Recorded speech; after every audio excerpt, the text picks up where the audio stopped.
शैतान करबला में खड़ा होकर ना हजरत इमाम हुसैन का आखिरी सजदा देख रहा था कि अचानक उसने आसमान की तरफ देखा और कहा, तेरी खुदाई को तो गौर से आज देखा है, कहाँ मालूम था कि नूरे आलम ऐसे होते हैं।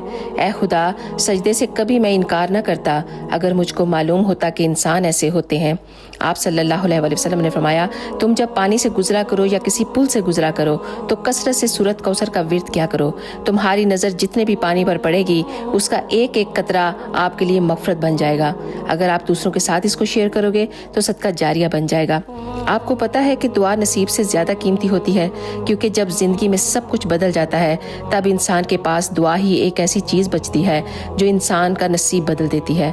तो मेरी आप सब के लिए एक छोटी सी दुआ है, अल्लाह ताला आपको अपने अलावा किसी का मोहताज ना करे, आपको सदा आबाद रखे और हमेशा आपको अपने घर वालों के साथ हमेशा हमेशा खुश रखे। अगर आपको ये वीडियो अच्छी लगे तो प्लीज़ एक दफ़ा इसको शेयर करके भी ज़रूर जाइएगा।